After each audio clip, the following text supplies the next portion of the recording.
Good afternoon, ladies and gentlemen. So I will be speaking on labor laws and its compliances. So I will be talking about labor laws. Labor laws are one of those laws which are very less complied with. Friends, labor laws that I will be discussing today on the screen, that is the 8 labor laws, will not only equip you but will also provide you with a roadmap about basic compliances, the registers and records that are supposed to be maintained under them, and the penalties and prosecution under these acts. Friends, let's understand the complexities of these acts and the penalties for non-compliance under these acts. Beginning firstly with Minimum Wages Act. Friends, Minimum Wages Act is applicable to all scheduled employments listed by the central government and the state government. That is to say, it is virtually applicable to all lines of businesses. It applies to all employees, whether they are skilled, unskilled, clerical, or manual. It covers children, adolescents, apprentices, adults, casual workers, part-time workers, and also contractual workers. Friends, understand this, that minimum wages are contractual, part-time, and casual workers also. Minimum Wages Act talks about the notification of minimum wages as notified by the appropriate government. It is important to understand that once minimum wages are notified, it is mandatory for every employer to pay minimum wages to the employee irrespective of the wish of the employee. आप एक employer होने के नाते अपने employ को minimum wage के लिए मना नहीं कर सकते अगर आपका एम्प्लॉय मना करे कि हमें मिनिमम वेज नहीं चाहिए. You have to mandatorily pay minimum wages to him. The slide here shows the prevailing rate of minimum wages for different states and different class of employees as notified by the appropriate government. Now, what is minimum wage? Minimum wage is the wage which the employer pays to an employee for the work done by him. It is revised every 5 years by the appropriate government according to the prevailing economic conditions. Now, Minimum Wages Act provides 3 bases for the payment of wages. Free basis, secondly on a weekly basis, and thirdly on a monthly basis. Now, the timelines for the payment of these wages we will discuss subsequently in the Payment of Wages Act. Further, minimum wages are paid in cash under this act. It is important to note that minimum wages are only paid in cash unless the appropriate government releases a notification in the official getting that there has been a custom to pay these wages in kind. You have to otherwise pay these wages in cash only. This act provides for a robust mechanism for the adjudication of claims in case your employer pays you a wage less than the minimum wage or denies you a minimum wage. Section 20 talks about these claims. You can read section 20 and you can know in front of which authorities you can make these applications. The application can be made within 6 months from the date on which your minimum wage becomes due. The compensation that can be paid by the commissioner under this act is the amount by which the minimum wage exceeds the amount which the employer paid you, plus any compensation which the commissioner deems fit, or 10 times the amount of such excess which the commissioner deems fit. Friends, it is very important to understand that the direction of the authority under this act is final. अगर commissioner ने कोई order करा है under section 20, it is final. Minimum Wages Act does not provide for the procedure of appeal. However, an appeal against the order of the commissioner can be made to a concerned high court by way of a writ petition. Friends, I would like to add a very recent case here that I recently heard about. This is about Nagpur Municipal Corporation, wherein a company named Orange City Works. It alleged that it did not know about the prevailing minimum rates of wages and it did not pay minimum wages to its employees. Obviously, Nagpur Municipal Corporation did not buy that opinion and it said that I will be imposing 25% of penalty on the payment to this company as a penalty for non-payment of wages. So you can understand how much it is important to comply with the provisions of this act. Moving ahead to Payment of Wages Act. Payment of Wages Act again applies to all establishments and all notified entities. The main highlight of this act is it applies to employees who are having a salary of 24,000 per month. This was raised to 24,000 per month via notification dated 26 September 2017. As you all must be aware, this was 18,000 per month before. The objective of this act is timely payment of wages and to prevent unauthorized deduction from the wages of the employees. Friends, now when I say timely payment of wages, what is timely payment of wages? Timely payment of wages means for a daily rated worker, it is at the end of the day. For a weekly worker, it is end of the week. And for a monthly worker in an establishment where there are more than 10,000 employees, it is on the 10th of the following month. And in an establishment where there are less employees, it is on the 7th of the following month. However, in cases where an employee has been terminated, the employer is liable to pay him the wage before the expiry of the second day from the date of his termination. I repeat, before the expiry of the second day from the day of his termination. Moving ahead to unauthorized deductions. Section 7 to sections 13 of this act talk about deductions under this act. Friends, some of the important deductions under this act are deduction of fine, deductions for absence of duty, deductions for loss of goods, so on and so forth, that you can have a read on my PPT. After that will be available after the conference. Friends, fines, first I'll be picking up. Fines, as we know, the maximum fine that an employer can put under this act is 3% of the wages of the employee. The maximum permissible fine under this act is 3% of the wages of the employee.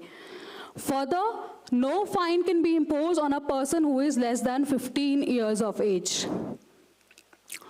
Moving ahead, an employer cannot impose a fine before giving an employee an opportunity of being heard.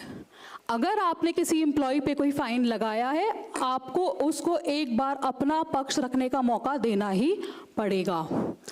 Moving ahead, the nature of the fine must be approved by the appropriate government.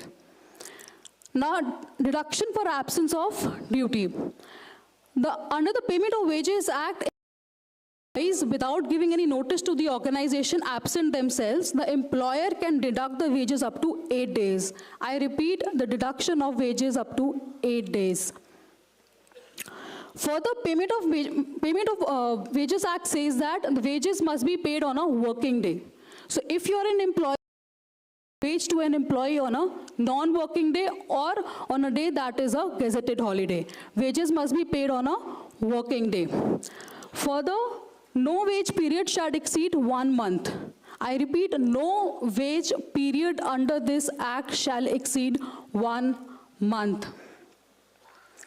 Moving ahead, friends, it is very important to note under Payment of Wages Act that the employer is required to maintain the records of the wages paid and the muster roll of the employees together with, and these records are supposed to be preserved for 3 years. You have to preserve these records for 3 years. I repeat, 3 years. And in case of an inspection, if you are found that you do not have complete records, you can be penalized for up to rupees 7,500. Moving ahead, friends, Payment of Bonus Act 1965. Payment of Bonus Act applies to all establishments in which 20 or more employees are employed. However, in some establishments and in some states, the government has released a notification. They have said that it applies to certain establishments where the employee strength falls below 20. To name, Maharashtra and Karnataka, I repeat, Maharashtra and Karnataka are 2 states where Payment of Bonus Act is applicable even if the employee strength falls below 20. Now friends, let's understand what is an employee as per Payment of Bonus Act. As per Payment of Bonus Act, any person who is having salary or wages up to 21,000 per month and who has worked for 30 days in the last accounting is considered as an employee. I repeat, wages up to 21,000 per month and who has worked for 30 days in the last accounting year. Further, calculation of bonus, the base salary is taken as 7,000 per month or minimum wage, whichever is higher. So if your employee's salary is more than 7,000 per month, the base will be still taken as 7,000 rupees.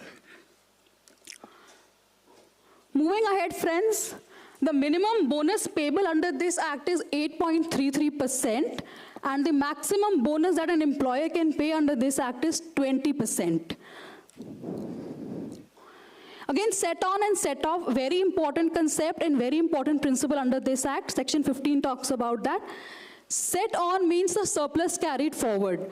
So if in any accounting year you are having a profit to the allocable surplus in any accounting year is more than the maximum bonus that you can give, that is 20%, then it shall be carried forward to the next 4 accounting years.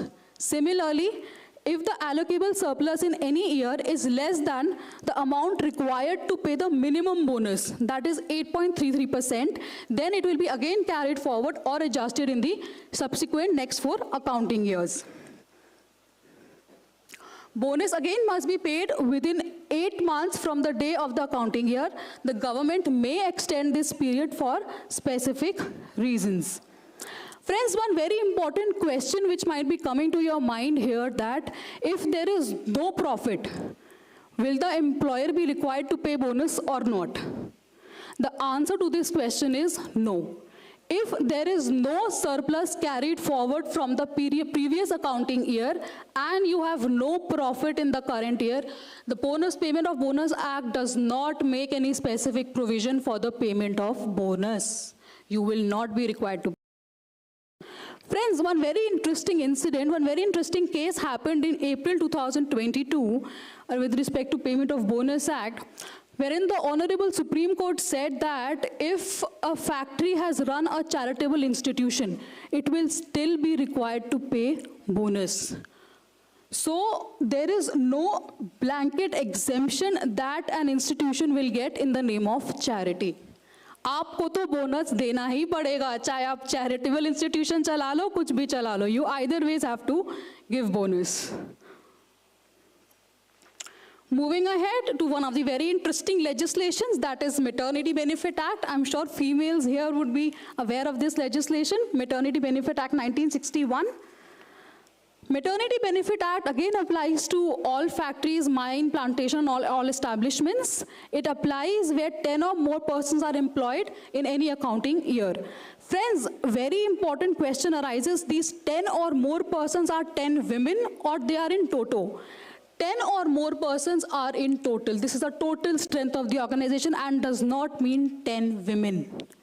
10% is the total strength of the organization. So in any organization where there are 10 or more persons, Maternity Benefit Act will apply. One very interesting concept with respect to this act is that once this act continues to apply, it will still apply even if your strength falls below 10. So in any accounting year or at any point of time, if your strength falls below 10, this Maternity Benefit Act will continue to apply. Friends, maternity benefit under this act is up to 26 weeks available to the woman, out of which 8 weeks precedes her date of delivery. For 2 or more children, it is 12 weeks, out of which 6 weeks precedes her expected date of delivery. Friends, when we talk about Maternity Benefit Act, it is very important for all the employers to know here that they must keep proper records of all the acknowledgement receipts that they take from the women employees working in their organizations. If you have given a maternity benefit to any women working in your organization, you must maintain a register for that woman and you must maintain proper records for all the acknowledgement receipts and documents pertaining to her maternity benefit. Moving ahead, there is something called as maternity medical bonus under this act. Medical bonus, as we all know, the current prevailing rate under this act is 3,500 rupees. This amount is revised by the central government in the gap of 3 years or less. The current rate is 3,500 rupees. It can be 20,000 rupees. Now, what is medical bonus? Medical bonus is the bonus which the employer is required to pay in case he fails to provide the prenatal and postnatal medical care to a pregnant woman. So if you fail to provide the prenatal and postnatal medical care to a woman, you will be required to pay a medical bonus of 3,500 rupees per month. Moving ahead, friends, the employer is required to maintain a crèche facility if there are more than 50 women working in their organization. So if you have more than 50 women working in your organization, you are supposed to maintain a crèche facility. Further, you are required to provide a work from home provision for the woman in case her work is of such nature which can be managed from home. Maternity Benefit Act, as you all must not be aware, also applies to adoption cases. So any woman who adopts a child of less than 3 months, she gets a maternity leave of 12 weeks. I repeat, any woman who adopts a child of less than 3 months, she gets a maternity leave of 12 weeks. Further, I'd like to ask you, there is something called as paternity leave also. Anyone from the audience is aware of that? Paternity leave, audience? Anyone?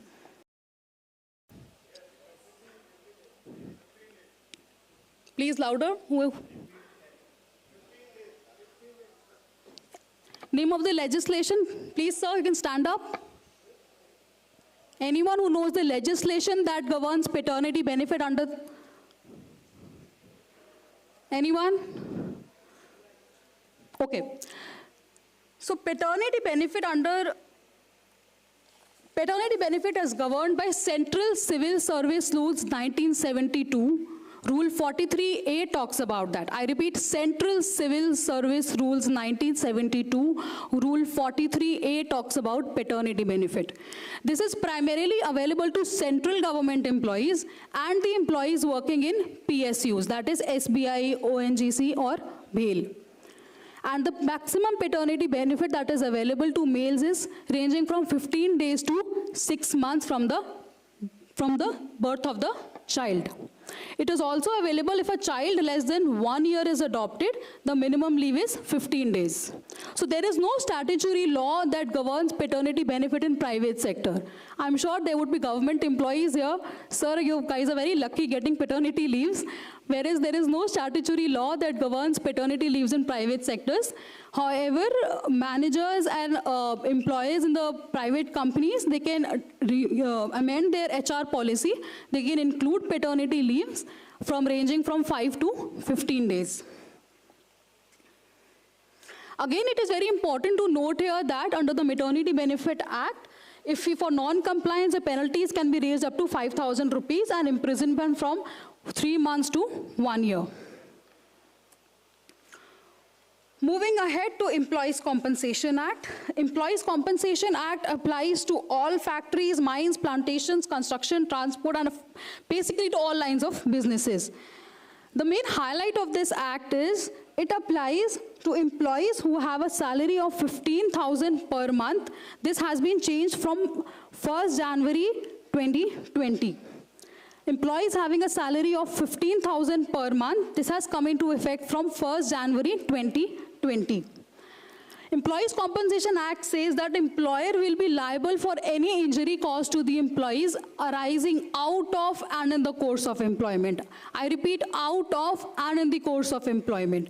So any injury which has been caused to an employee due to the negligence or due to the willful disobedience of the employee or due to the intoxication of the employer will not be liable. Further, sir, can you be please a little louder? I can't hear you. Sir, can you? So, sir, it applies to all industries and it applies from the very first day the employee is employed. There are Basically, there are hazardous industries or industries that are operating in, who are indulged in manufacturing purposes or for some production purposes. It is applicable to those industries. Or the work is of such nature that may cause some injury to the employee.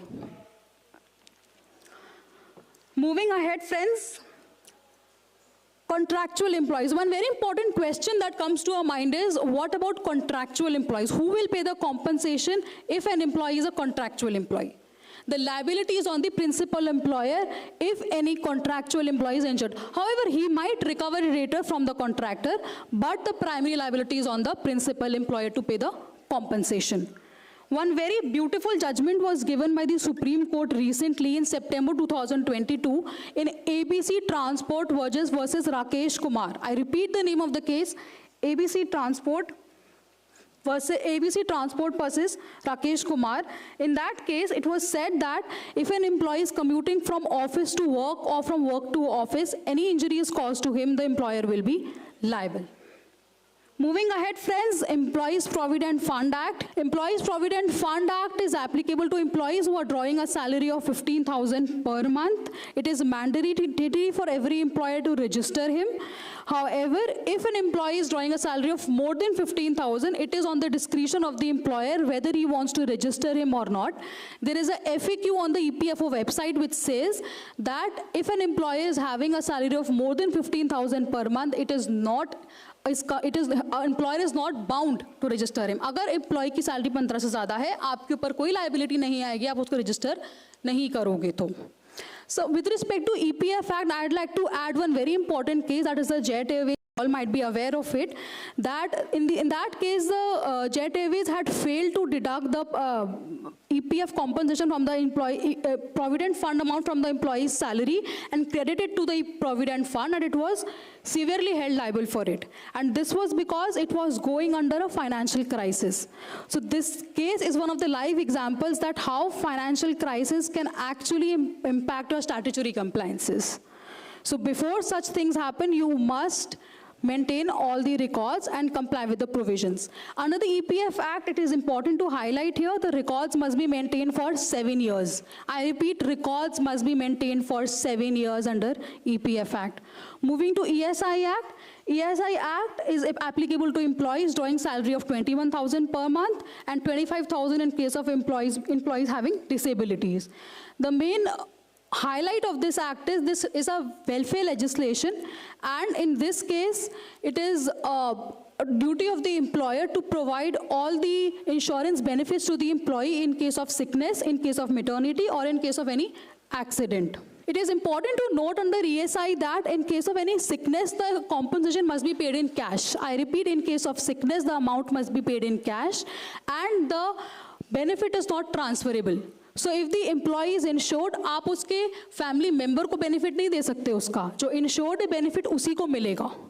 Further, this act makes an interesting provision with respect to funeral expenses, which is up to 15,000 per month.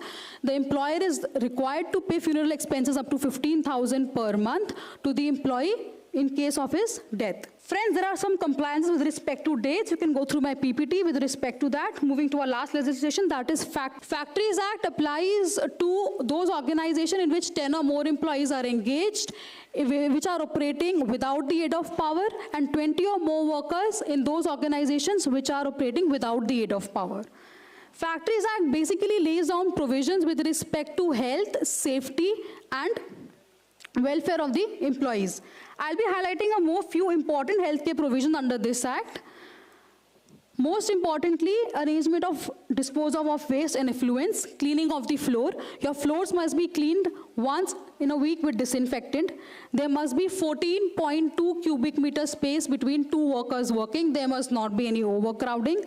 Thirdly, there must be drinking water facility in every factory where there are more than 250 employees. There must be, windows must be glazed. Lighting should be suitable in the factory. Sufficient latrines and urinals must be made separately for males and females. A worker must be engaged for cleaning of the latrines and urinals. Safety provisions, again, all machinery should be fenced. No child or worker should be allowed to clean a machinery that is in motion. Employment of young children near machinery should not be allowed, and training must be given. So in any factory where there are more, you have to mandatorily appoint a safety officer. Where there are more than 1,000 workers, you have to appoint a safety officer. Lifts must be maintained once in 6 months. Portable electric lights not exceeding 24 volts. I repeat, portable electric lights not exceeding 24 volts are allowed to be used in a factory. Welfare provisions, where there are more than 150 workers, you are supposed to have a safety kit. Where there are more than 250 workers, you are supposed to have a canteen facility. And where there are more than 30 women working in a factory, an employer is mandatorily required to provide a crèche facility. Under the Maternity Benefit Act, we studied it was more than 50 women. Under the Factories Act, it is more than 30 women working in a factory. You have to mandatorily provide a crèche facility. And you have to appoint a welfare officer in case there are more than 500 workers in a factory. So friends, I'd like to tell you, Factories Act, the penalty extends up to 2 lakh rupees for non-compliance. I repeat, 2 lakh rupees. Section 92 is very clear on that. And you have 2 years imprisonment. Section 104 says that the Factories Act by default presumes that the employer is liable. The burden of proof lies on the employer to prove whether he is liable or not. आपकी गलती से कोई non compliance हुई है, कोई safety provision breach हुआ है, ये बर्डन आपके ऊपर आता है कि आपने गलती की है या नहीं की है. Factories Act will presume you. The authorities will be after you. I'll tell you a very interesting case that happened recently.